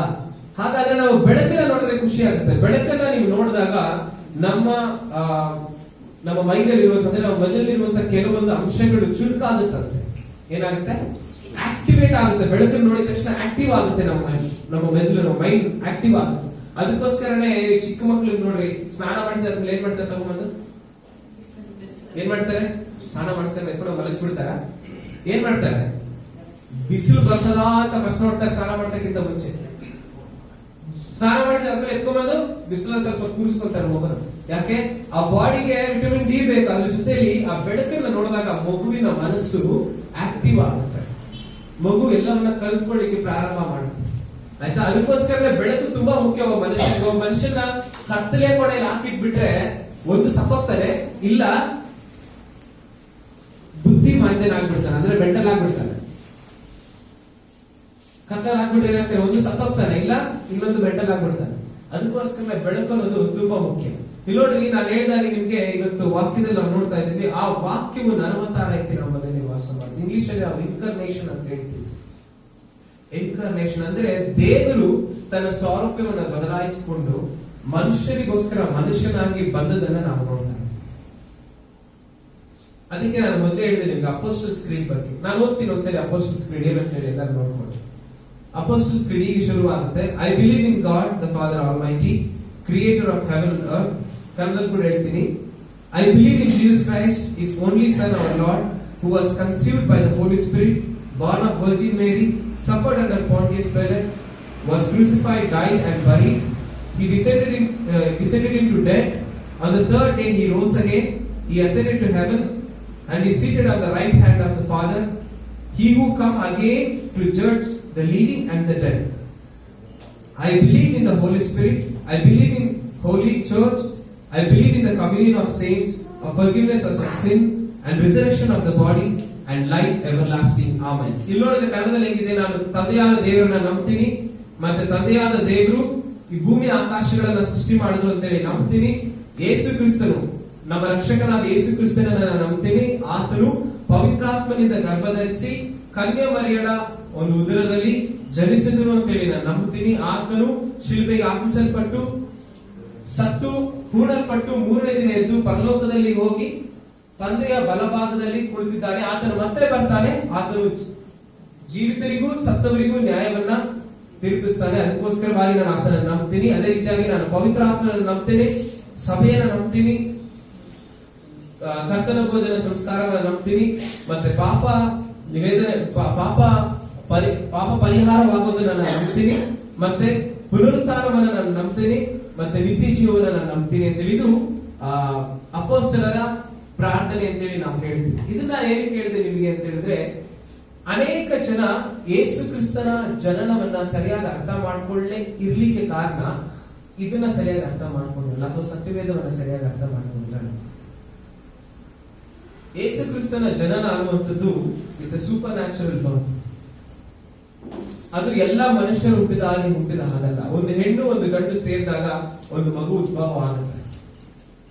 ಆ ಮಗು 9 ತಿಂಗಳು ಹೊಟ್ಟೆಯಲ್ಲಿ ಬೆಳೆದ ಆದ್ಮೇಲೆ ಹೊರಗಡೆ ಬರುತ್ತೆ. ಅದು ಬೆಳಕನ್ನ ನೋಡುತ್ತೆ, ಅದಕ್ಕೆ ಜೀವ ಇದೆ. ಆದ್ರೆ ಯೇಸು ಸ್ವಾಮಿ ಹಾಗೆ ಹುಟ್ಟಲಿಲ್ಲ. ನೀವು ವಾಕ್ಯ ಓದಿದ್ರೆ ನಿಮ್ಗೆ ಗೊತ್ತಾಗುತ್ತೆ. ಅದೇ ಒಂದು ಯೋಹಾನ ಬರೆದ ಸುವಾರ್ತೆ 1ನೇ ಅಧ್ಯಾಯ 13ನೇ ವಚನದಲ್ಲಿ ಈ ರೀತಿಯಾಗಿ ಹೇಳ್ತದೆ, ಇವರು ರಕ್ತ ಸಂಬಂಧದಿಂದಾಗಲಿ ಕಾಮದಿಂದಾಗಲಿ ಪುರುಷ ಸಂಕಲ್ಪದಿಂದಾಗಲಿ ಹುಟ್ಟಿದವರಲ್ಲ, ದೇವರಿಂದಲೇ ಹುಟ್ಟಿದವರು. ಯಾವುದೋ ಪುರುಷನ ಸಂಕಲ್ಪದಿಂದಾಗಲಿ ಯಾವುದೇ ಒಂದು ಕಾರ್ಯದಿಂದಾಗಲಿ ಯೇಸು ಸ್ವಾಮಿ ಪರಿಶುದ್ಧನಾಗಿ ಹುಟ್ಟಿದ್ರು. ಪರಿಶುದ್ಧ ಆತ್ಮನಿಂದ ಗರ್ಭಧರಿಸಿ ಮರಿಯಳು ಯೇಸು ಸ್ವಾಮಿಗೆ ಜನನವನ್ನು ಕೊಟ್ಟರು. ಈ ಕಥೆಗಳು ನಿಮ್ಮೆಲ್ಲರಿಗೂ ಗೊತ್ತಿರಬಹುದು. ನಾನು ಇಲ್ಲಿರುವಂತ ಎಲ್ಲ ತಂದೆ ತಾಯಿಗಳಿಗೂ ಒಂದು ಅಸೈನ್ಮೆಂಟ್ ಕೊಡ್ತೀನಿ. ಏನ್ ಅಸೈನ್ಮೆಂಟ್ ಗೊತ್ತಾ? ಇವತ್ತು ನೀವು ಮನೆಗೆ ಹೋಗಿದ ತಕ್ಷಣ ನಿಮ್ ಮಕ್ಕಳಿಗೆ ಕೂರಿಸ್ಬಿಟ್ಟು ಯೇಸು ಕ್ರಿಸ್ತನ್ ಹುಟ್ಟಿದಂತ ಸ್ಟೋರಿನ ನೀವ್ ಹೇಳ್ಬೇಕು ಮಕ್ಕಳು. ತುಂಬಾ ಜನ ಮನೆ ಕ್ರಿಸ್ಮಸ್ ಅಂತ ಹೇಳಿದ್ರೆ, ನಿನ್ನೆ ನಾನು ನಮ್ಮ ಮನೆ ಮುಂದೆ ರಾಯನ್ ಅಂತ ಒಬ್ಬ ಹುಡುಗ ಇದ್ದಾನೆ, ಕ್ಲೀನ್ ಮಾಡ್ತಾ ಇದ್ದೆ, ಮನೆಗೆ ಬಂದ ಹಾಯ್ ಗಿರೀಶನ ಅಂದ, ಹಾಯ್ ಅಂದೆ. ನಾನು ಏನೋ ಹಂಗೆ ಮಾತಾಡ್ಕೊಂಡು, ವಾಟ್ ಇಸ್ ಕ್ರಿಸ್ಮಸ್ ಮ್ಯಾನ್? ಅಣ್ಣ ಅಮ್ಮ ವಿಲ್ ಮೇಕ್ ನೈಸ್ ಕೇಕ್ ನಾ, ಅಮ್ಮ ವಿಲ್ ಮೇಕ್ ನೈಸ್ ಕೇಕ್ ನಾ. ಸರಿ ಆಯ್ತು. then we will make biryani, then we will have nicely, then nothing ಅಣ್ಣ, that's all. we already decorated our home. ಅವ್ನು ಯೇಸು ಸ್ವಾಮಿ Christmas ಅಂದ್ರೆ ಏನಂತ ಗೊತ್ತಿಲ್ಲ. ನನಗೆ ತುಂಬಾ ಬೇಜಾರಾಯ್ತು, ಏನಪ್ಪಾ ಇನ್ನಂತ ಯೇಸು ಸ್ವಾಮಿ ಹುಟ್ಟೋದು ಗೊತ್ತಿಲ್ಲ. ಅದು ಕ್ರಿಸ್ಮಸ್ ಅಂದ್ರೆ ಏನು? ತಿನ್ನೋದು, ಕುಡಿಯೋದು, ಚೆನ್ನಾಗಿ ಡೆಕೋರೇಟ್ ಮಾಡೋದು, ಸಂತೋಷವಾಗಿರೋದು.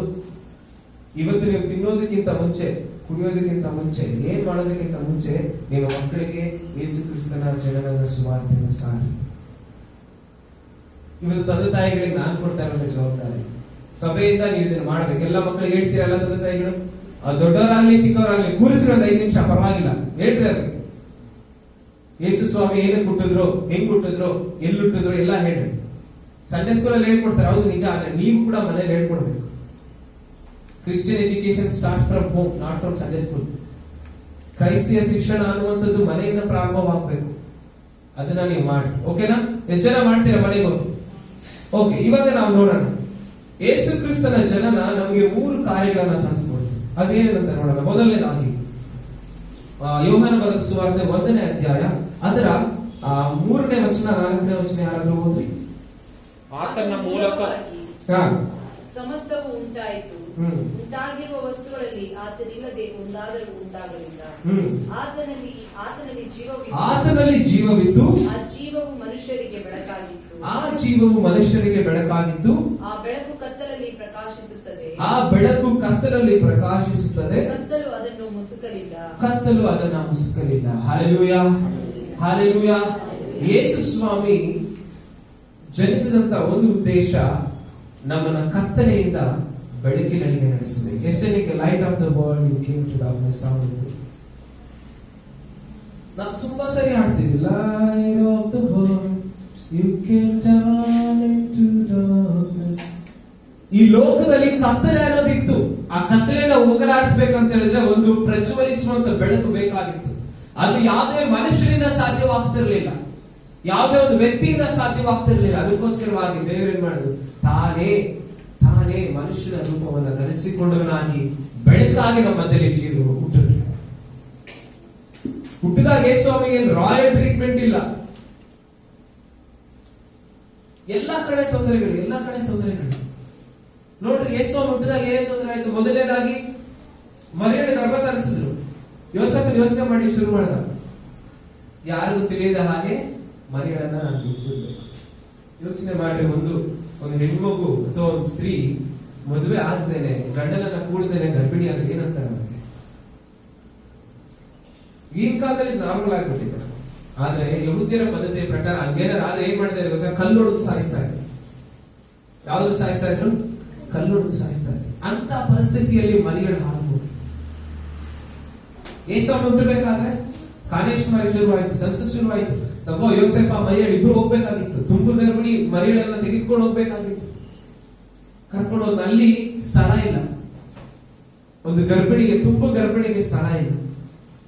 ಕೊನೆಯಲ್ಲಿ ಒಂದು ಕೊಟ್ಟಿಗೆಯಲ್ಲಿ ಯೇಸುಸ್ವಾಮಿ ಹುಟ್ಟಬೇಕಾಗಿತ್ತು. ನೋಡ್ರಿ, ಎಲ್ಲಾ ಕಡೆ ಯೇಸುಸ್ವಾಮಿಗೆ ತೊಂದರೆಗಳೇ. ಆದ್ರೆ ಅದೆಲ್ಲದರ ಮಧ್ಯದಲ್ಲಿ ದೇವರು ನಮಗೆ ಬೆಳಕನ್ನ, ಅದೆಲ್ಲದರ ಮಧ್ಯದಲ್ಲಿ ನಮಗೆ ಪಾಪ ಅನ್ನುವಂತ ಕತ್ತಲೆಯಿಂದ ನಮ್ಮನ್ನು ಹೊರಗಡೆ ತರಲಿಕ್ಕೆ ಒಂದು ನಿರೀಕ್ಷೆಯ ಯೇಸುಸ್ವಾಮಿ ಕೊಟ್ಟರು. ಆ ನಿರೀಕ್ಷೆ ಎಲ್ಲಿ ಶುರುವಾಯಿತು ಅಂತ ಹೇಳಿದ್ರೆ ಯೇಸು ಸ್ವಾಮಿ ಜನನದಿಂದ ಶುರುವಾಯಿತು. ಆ ಬೆಳಕು ಮನುಷ್ಯರ ಮಧ್ಯದಲ್ಲಿ ಪ್ರಕಾಶಿಸ್ತದೆ. ಅದು ಜೀವವನ್ನು ಕೊಡ್ತದೆ.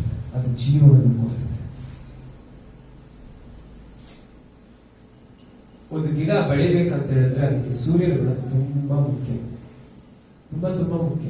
ವಿಷಯಕ್ಕೆ ಗೊತ್ತಿಲ್ಲ. ಒಂದು ಗಿಡ ಬೆಳಿಬೇಕಂತ ಹೇಳಿದ್ರೆ ಸೂರ್ಯನ ಬೆಳಕು ತುಂಬಾ ಮುಖ್ಯ. ಸೂರ್ಯನ ಬೆಳಕಿಲ್ಲ ಅಂದ್ರೆ ಗಿಡ ಬೆಳೆಯೋದಿಲ್ಲ. ಯಾಕೆ? ಆ ಬೆಳಕಿನಲ್ಲಿ ಜೀವ ಇಲ್ಲ. ಇವತ್ತು ಮನುಷ್ಯರಿಗೆ ಬೇಕಾದ ಬೆಳಕು ಯೇಸುಸ್ವಾಮಿಯಿಂದ ದೊರಕಿತು. ಅದಕ್ಕೆ ಇವತ್ತು ನಾವು ಜೀವಿಸ್ತಾ ಇದ್ದೀವಿ. ಇವತ್ತು ಅನೇಕ ಜನ ಹೊರಗಡೆ ಜೀವದಿಂದಿದ್ದಾರೆ, ಆದ್ರೆ ಜೀವಿಸ್ತಾ ಇಲ್ಲ. ಆದ್ರೆ ಇವತ್ತು ನಾವು ಜೀವದಿಂದ ಜೀವಿಸ್ತಾ ಇದ್ದೀವಿ. ಯಾಕೆ? ಯೇಸುಸ್ವಾಮಿ ನಮ್ಮಲ್ಲಿ ನಿನ್ನಲ್ಲಿ ಹುಟ್ಟಿದ್ದಾರೆ. ನಾನು ಇನ್ನೊಂದ್ಸರಿ ಹೇಳ್ತೀನಿ, ಅನೇಕ ಜನ ಜೀವನ ಮಾಡ್ತಾ ಇದ್ದಾರೆ, ಅನೇಕ ಜನ ಬದುಕಿದ್ದಾರೆ, ಆದ್ರೆ ಅವರಲ್ಲಿ ಜೀವವಿಲ್ಲ. ಆದ್ರೆ ನನ್ನಲ್ಲಿ ನಿನ್ನಲ್ಲಿ ಜೀವ ಇದೆ. ಯಾಕೆ? ಯೇಸುಸ್ವಾಮಿ ನನ್ನಲ್ಲಿ ನಿನ್ನಲ್ಲಿ ಹುಟ್ಟಿದ್ದಾರೆ. ಎಷ್ಟು ಜನ ಈ ಹೃದಯದಲ್ಲಿ ಯೇಸುಸ್ವಾಮಿ ಹುಟ್ಟಿದ್ದಾರೆ? ಹಾಲೆಲೂಯಾ. ಯೇಸುಸ್ವಾಮಿ ಯಾವಾಗ ನಮ್ಮಲ್ಲಿ ಹುಟ್ಟುತ್ತಾರೋ ನಮ್ಮಲ್ಲಿ ಜೀವ ಉಂಟಾಗುತ್ತೆ. ಹಾಗಾದ್ರೆ ಆ ಜೀವ ನಮಗೆ ಬೆಳಕನ್ನ ಕೊಡ್ದ, ಆ ಬೆಳಕನ್ನ ಇಟ್ಟು ನಾವೇನ್ರಿ ಮಾಡ್ಬೇಕು?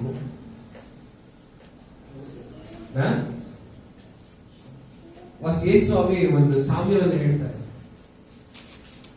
ದೀಪವನ್ನು ಹತ್ತಿಸಿ ಯಾರು ಏನ್ ಮಾಡೋದಿಲ್ಲ ಅಂತೆ. ಯಾಕಂತ ಹೇಳಿದ್ರೆ ಯೇಸುಸ್ವಾಮಿ ಆ ಬೆಳಕು ಮೇಲೆ ಇರ್ಬೇಕು, ಅವಾಗಲೇ ಎಲ್ಲರಿಗೂ ಬೆಳಕು ಕೊಡೋದು.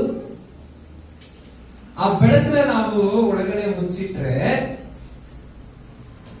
ಅದರಿಂದ ಯಾವುದೇ ಪ್ರಯೋಜನ ಇಲ್ಲ, ಯಾವುದೇ ಪ್ರಯೋಜನ. ಒಂದು ವಚನ ಓದೋಣ. ಯೆಶಾಯ ಪ್ರವಾದನೆ ಗ್ರಂಥ 60ನೇ ಅಧ್ಯಾಯ 1-2. ಯೆಶಾಯ ಪ್ರವಾದನೆ ಗ್ರಂಥ 60ನೇ ಅಧ್ಯಾಯ 1-2. ಯಾರಾದ್ರೂ ಓದ್ರಿ. 7 ಪ್ರಕಾಶಿಸು, ನಿನಗೆ ಬೆಳಕು ಬಂತು, ಯೆಹೋವನ ತೇಜಸ್ಸು ನಿನ್ನ ಮೇಲೆ ಉದಯಿಸಿದೆ. ಓಕೆ, 7 ಪ್ರಕಾಶಿಸು, ನಿನಗೆ ಬೆಳಕು ಬಂತು, ಯೆಹೋವನ ತೇಜಸ್ಸು ನಿನ್ನ ಮೇಲೆ ಉದಯಿಸಿದೆ. ಮುಂದಕ್ಕೆ, ಇಗೋ ಕತ್ತಲು ಭೂಮಿಯನ್ನು ಆವರಿಸಿದೆ. ಇಗೋ ಕತ್ತಲು ಭೂಮಿಯನ್ನು ಆವರಿಸಿದೆ. ಕಾರ್ಗತ್ತಲು ಜನಾಂಗಗಳನ್ನು ಮುಚ್ಚಿದೆ. ಕಾರ್ಗತ್ತಲು ಜನಾಂಗಗಳನ್ನು ಮುಚ್ಚಿದೆ. ನಿನ್ನ ಮೇಲಾದರೋ ಯೆಹೋವನು ಉದಯಿಸುವನು. ಯೆಹೋವನು ಉದಯಿಸುವನು. ಆತನ ತೇಜಸ್ಸು ನಿನ್ನಲ್ಲಿ ಕಾಣಿಸುವುದು. ಆತನ ತೇಜಸ್ಸು ನಿನ್ನಲ್ಲಿ ಕಾಣಿಸುವುದು. ಆತನ ತೇಜಸ್ಸು ಯಾರಲ್ಲಿ ಕಾಣಿಸ್ತದೆ? ನನ್ನಲ್ಲಿ. ಆತನ ತೇಜಸ್ಸು ಯಾರಲ್ಲಿ ಕಾಣಿಸ್ತದೆ? ಎಲ್ಲರೂ ಹೇಳಿ, ಆತನ ತೇಜಸ್ಸು ಯಾರಲ್ಲಿ ಕಾಣಿಸ್ತದೆ? ನನ್ನಲ್ಲಿ. ಯಾಕೆ? ಯೇಸುಸ್ವಾಮಿ ನಮ್ಮಲ್ಲಿ ದೊಡ್ಡ ತೇಜಸ್ಸುಳ್ಳ ಬೆಳಕಾಗಿ ಹುಟ್ಟಿದೆ. ಆ ಬೆಳಕು ಅನೇಕರ ಕತ್ತಲೆನ ಹೋಗಲಾಡಿಸುವಂತ ಬೆಳಕಾಗಬೇಕು. ಆಗ ಮಾತ್ರನೇ ನಾವು ಕ್ರಿಸ್ಮಸ್ ಆಚರಣೆ ಮಾಡಲಿಕ್ಕೆ ಯೋಗ್ಯರು. ಸ್ವಲ್ಪ ಸ್ಟ್ರಾಂಗ್. ಆಗ ಮಾತ್ರನೇ ನಾವು ಕ್ರಿಸ್ಮಸ್ ಆಚರಣೆ ಮಾಡಲಿಕ್ಕೆ ಯೋಗ್ಯ. ಇವತ್ತು ನೀವು ಯಾರಿಗೂ ಸುವಾರ್ತೆ ಸಾರಿಲ್ವಾ? ಇವತ್ತು ನೀವು ಯೇಸುಸ್ವಾಮಿ ಕುರಿತಾಗಿ ಯಾರಿಗೂ ಹೇಳಲಿಕ್ಕೆ ಆಗಿಲ್ವಾ? ನಿಮ್ಮ ಜೀವಿತವನ್ನ ಯೇಸುಸ್ವಾಮಿ ಬೇಕಾದ ಹಾಗೆ, ಯೇಸುಸ್ವಾಮಿ ಹೇಳಿದ ಹಾಗೆ ಜೀವಿಸ್ಲಿಕ್ಕೆ ಆಗಿಲ್ವಾ? ನೀವು ಕ್ರಿಸ್ಮಸ್ ಆಚರಣೆ ಮಾಡೋದು ವೇಸ್ಟ್. ಆ ಬೆಳಕು ಅನೇಕರಿಗೆ ಬೆಳಕು ಕೊಡುವಂತದ್ದಾಗಬೇಕು. ಯೇಸುಸ್ವಾಮಿ ಹುಟ್ಟಿ ಅನೇಕರಿಗೆ ಬೆಳಕು ಕೊಟ್ಟರು. ಇವತ್ತು ಯೇಸುಸ್ವಾಮಿ ನಮ್ಮಲ್ಲಿ ಹುಟ್ಟಿದ್ದಾನೆ. ಒಂದು ವಚನ ಹೇಳ್ತದೆ, ನಾವು ನೋಡೋಣ. ಮತ್ತಾಯ ಬರೆದ ಸುವಾರ್ತೆ 5ನೇ ಅಧ್ಯಾಯ 14ನೇ ವಚನ ಏನಂತ ಹೇಳ್ತದೆ? ಮತ್ತಾಯ 5ನೇ ಅಧ್ಯಾಯ 14ನೇ ವಚನ. ಗುಡ್ಡದ ಮೇಲೆ ಕಟ್ಟಿರುವ ಊರು ಮರೆಯಾಗಿರಲಾರದು, ಮತ್ತು ದೀಪವನ್ನು ಹತ್ತಿಸಿ ಒಳಗೊಳಗೋ ಇರುವುದಿಲ್ಲ. ದೀಪಸ್ತಂಭದ ಮೇಲೆ. ಮತ್ತಾಯ 5:14. ನೀವು ಲೋಕಕ್ಕೆ ಬೆಳಕಾಗಿ, ನೀವು ಲೋಕಕ್ಕೆ ಬೆಳಕಾಗಿದ್ದೀರಿ. ಏನಂತೆ? ಅಲ್ಲಿ ನೀವು ಅಂದ ತಕ್ಷಣ ನೀವು ಬೇರೆಯವ್ರಿಗೆ ಹೇಳ್ಬಿಡ್ಬೇಡಿ, ನೀವು ಅಂತ. ಎಲ್ಲರೂ ಹೇಳ್ರಿ, ನಾನು ಲೋಕಕ್ಕೆ ಬೆಳಕಾಗಿದ್ದೀನಿ. ನಾನು ಲೋಕಕ್ಕೆ ಬೆಳಕಾಗಿದ್ದೀನಿ. ಎಲ್ಲರೂ ಹೇಳ್ರಿ, ನಾನು ಲೋಕಕ್ಕೆ ಬೆಳಕಾಗಿದ್ದೀನಿ. ನಾನು ಲೋಕಕ್ಕೆ ಬೆಳಕಾಗಿದ್ದೀನಿ. ಆ ಬೆಳಕನ್ನ ಇಟ್ಕೊಂಡು ನೀವು ಮುಚ್ಚಿಟ್ರೆ ವೇಸ್ಟ್, ಯೂಸ್ ಇಲ್ಲ. ಆ ಬೆಳಕನ್ನ ಏನ್ ಮಾಡ್ಬೇಕು? ನೀವು ಬೇರೆಯವ್ರಿಗೆ ತೋರಿಸ್ಬೇಕು, ಬೇರೆಯವ್ರಿಗೆ ತೋರಿಸ್ಬೇಕು. ನಾನು ತುಂಬಾ ಸರಿ ಸಭೆ ಹೇಳಿದ್ದೀನಿ, ಈಗಲೂ ಹೇಳಿದ್ದೀನಿ. ಒಂದೇ ಒಂದು ಕಾರ್ಯ ನಾವು ಮಾಡ್ಬಿಟ್ರೆ ಅನೇಕ ಜನ ಯೇಸುಸ್ವಾಮಿ ಕಡೆ ತಿಳ್ಕೊಡ್ತಾರೆ, ಅನೇಕ ಜನ ಯೇಸುಸ್ವಾಮಿ ಕಂಡುಕೊಡ್ತಾರೆ. ಆದ್ರೆ ಅದನ್ನ ಮಾಡೋದು ತುಂಬಾ ಕಷ್ಟ. ಏನ್ ಹೇಳ್ರಿ? ನಾವು ಯೇಸುಸ್ವಾಮಿ ತರ ಜೀವನ ಮಾಡಿಬಿಟ್ರೆ ಸಾಕು. ಅಲ್ಲಿದೆ ನೋಡಿ ಪಾಯಿಂಟ್. ನೀವು ಬಾಯಿಂದ ಏನು ಹೇಳೋದು ಬೇಡ, ನೀವೇನು ಹೇಳೋದು ಬೇಡ, ಯೇಸುಸ್ವಾಮಿ ತರ ಜೀವನ ಮಾಡ್ರಿ ಸಾಕು. ತುಂಬಾ ಕಷ್ಟ, ತುಂಬಾ ಕಷ್ಟ.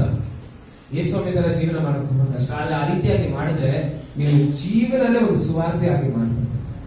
ನಿಮ್ಮ ಜೀವನನೇ ಒಂದು ಬೆಳಕಾಗಿ ಅನೇಕರಿಗೆ ಬೆಳಕನ್ನು ಕೊಡ್ತಾರೆ. Hallelujah, hallelujah. ಎಷ್ಟು ಜನ ಬೆಳಕಾಗಿರ್ಬೇಕಂತ ಆಸೆ ಪಡ್ತೀರಿ?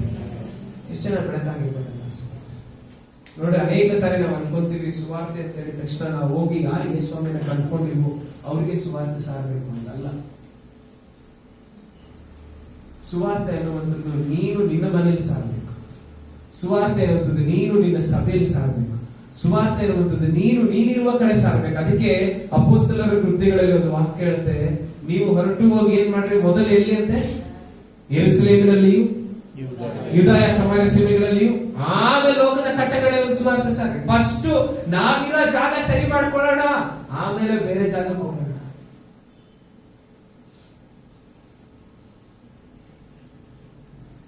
ಇವತ್ತು ದೇವರು ನಿಮ್ಮನ್ನ ಲೋಕಕ್ಕೆ ಬೆಳಕಾಗಿಟ್ಟಿದ್ದಾನೆ. ಆ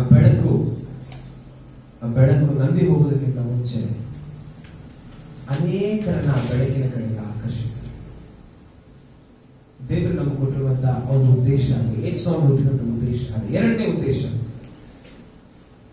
ಯೋಹಾನ 1ನೇ ಅಧ್ಯಾಯ 12ನೇ ವಚನ ಯಾರಾದ್ರೂ ಓದ್ರಿ.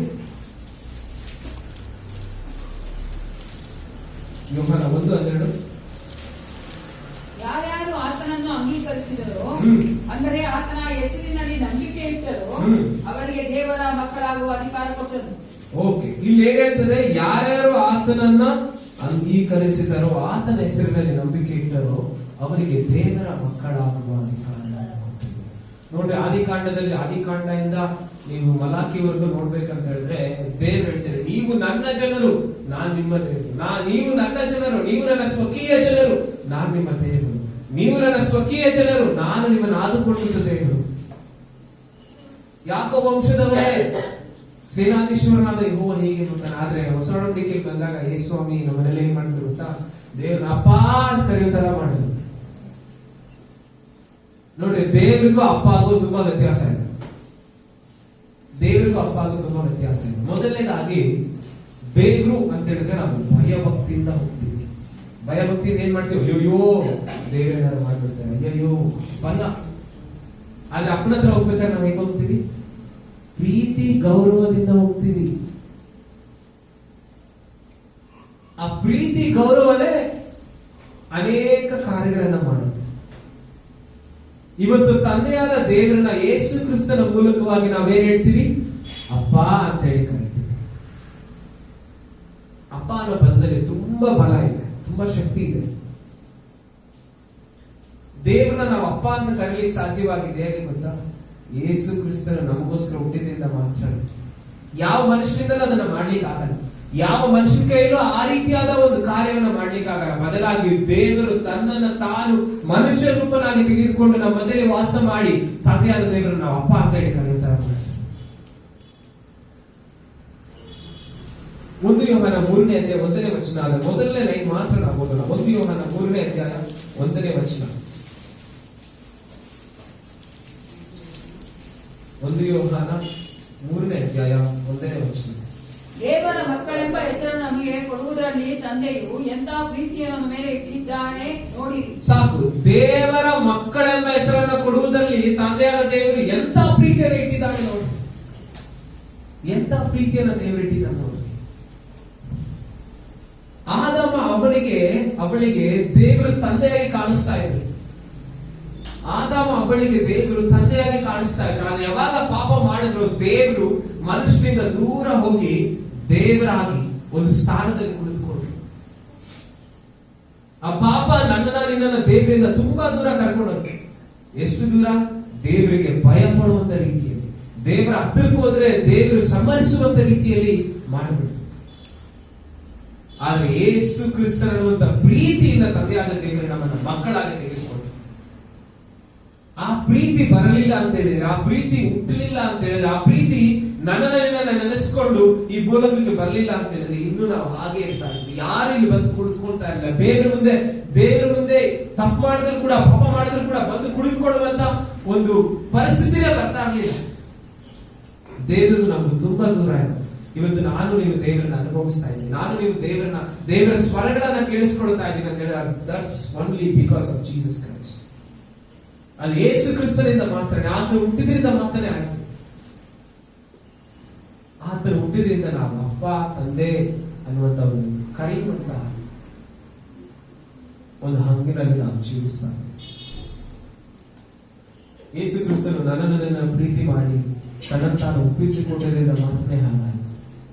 ವಾಕ್ಯ ಹೇಳುತ್ತೆ, ಪರಲೋಕದ ಪದವಿಯನ್ನು ಬಿಡಲೊಲ್ಲೇನೂ ಗಣಿಸದೆ ತನ್ನನ್ನು ತಾನು ಬರಿ ಮಾಡಿಕೊಂಡು ಏನ್ ಮಾಡಿದಂತೆ ದಾಸನ ರೂಪವನ್ನು ಧರಿಸಿಕೊಂಡು ನಮ್ಮ ಮಧ್ಯದಲ್ಲಿ ಬಂದ್ರು. ತನ್ನನ್ನು ತಾನು ಬರೆದು ಮಾಡಿಕೊಂಡು ದಾಸನ ರೂಪವನ್ನು ಧರಿಸಿಕೊಂಡು ಬಂದ್ರು. ಇವತ್ತು ನಮಗೆ ಆ ದಾಸನ ರೂಪ ಅಂತ ಹೇಳಿದ್ರೆ ಏನಂತ ಹೇಳಿ ಗೊತ್ತಿಲ್ಲ. Today we want to look like a boss. ನಾನು ಬಾಸ್ ತರ ಇರಬೇಕು, ಎಲ್ಲ ನನ್ನ ಮಾತು ಕೇಳಬೇಕು. ಮನೆಯಲ್ಲಾಗಿರ್ಬೋದು, ಸಭೆಯಲ್ಲಾಗಿರ್ಬೋದು, ಹೊರಗಡೆ ಕೆಲಸದಲ್ಲಾಗಿರ್ಬೋದು, ಎಲ್ಲೇ ಹೋದ್ರು ನಾನು ಹೇಳೋದು ನಡಿಬೇಕು. ಅದೇ ನಾನು ಹೇಳಿಲ್ಲ ಅಂತ ಕೇಳಲ್ಲ ಅವರು.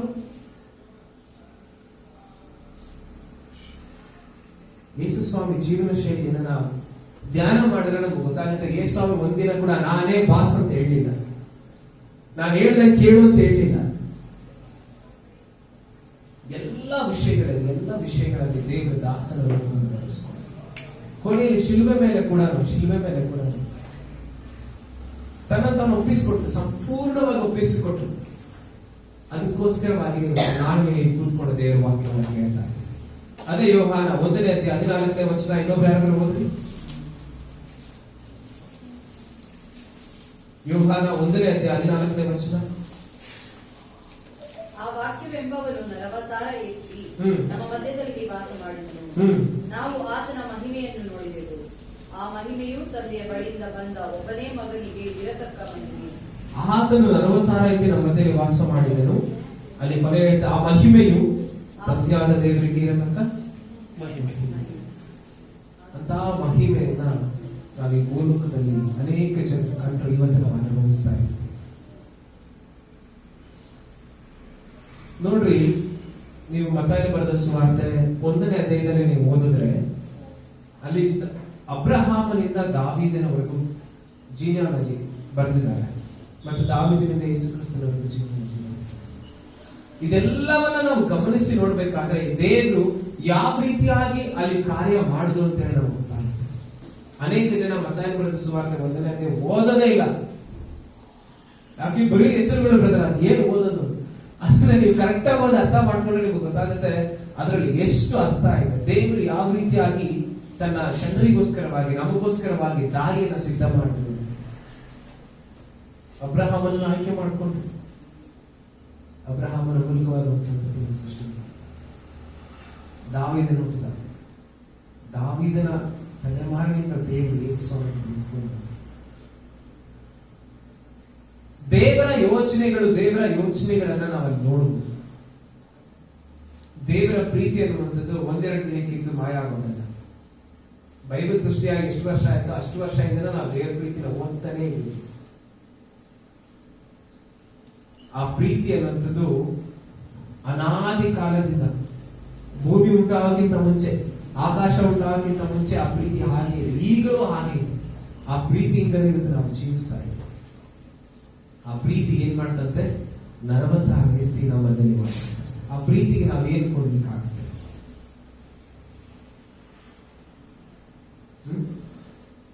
ಎಲ್ಲರಿಗೂ ಗೊತ್ತಿರೋ ವಚನ ಯೋಹಾನ 3:16 ಏನ್ ಹೇಳುತ್ತೆ?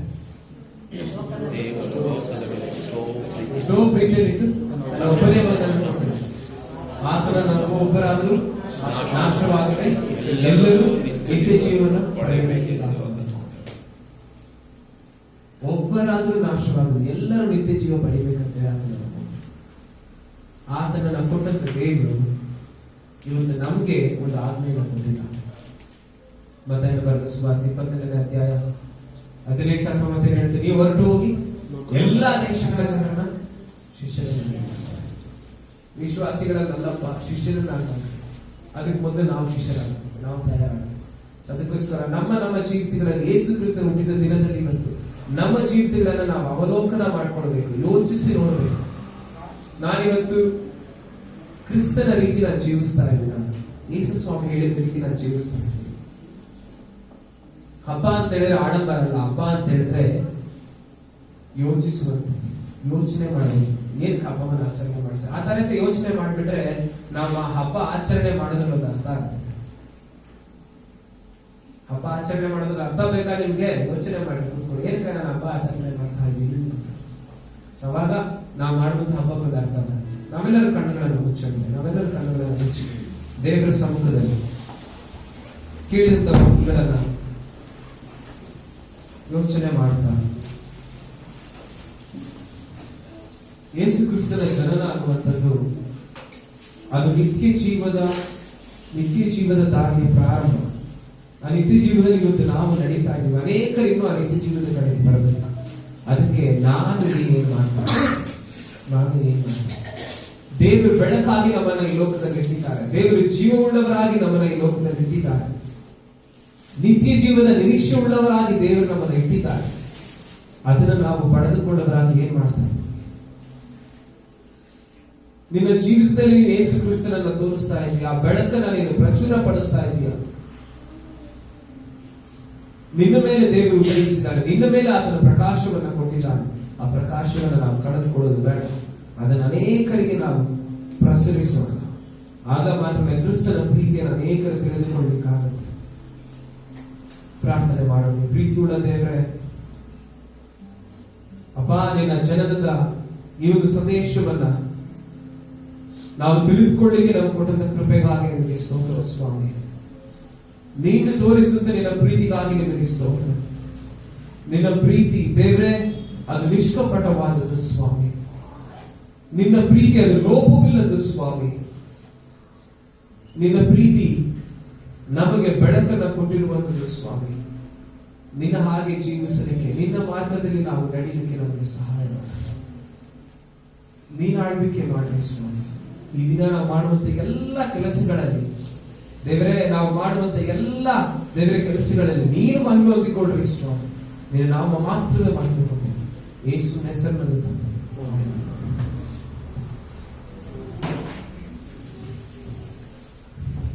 ದೇವರು ಸುಂದರವಾಗಿ ನಮ್ಮೊಂದಿಗೆ ಆತನ ಒಂದು ಜನರ ಕುರಿತಾಗಿ ಮಾತನಾಡಿದ್ದಾನೆ.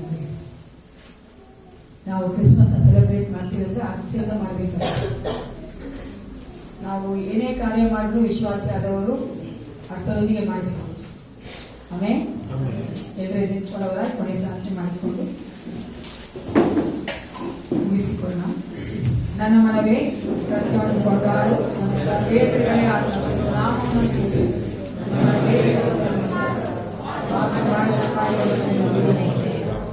ಅಂತ್ಯಾಶೀರ್ವಾದ ಹೊಂದಿಕೊಳ್ಳೋಣ. ನಮ್ಮ ಕರ್ತನಾದ ಯೇಸು ಕ್ರಿಸ್ತನ ಕೃಪೆಯು, ದೇವರ ಪ್ರೀತಿಯು, ಪವಿತ್ರಾತ್ಮ ಅನ್ಯೋನ್ಯತೆಯು, ಸಹವಾಸವು, ಶಾಂತಿ ಸಮಾಧಾನವು ಸದಾಕಾಲವು ನಮ್ಮೆಲ್ಲರೂ ನಮ್ಮ ಕುಟುಂಬದೊಂದಿಗೂ ಇರಲಿ. Praise the Lord. Jesus loves you. Jesus bless you.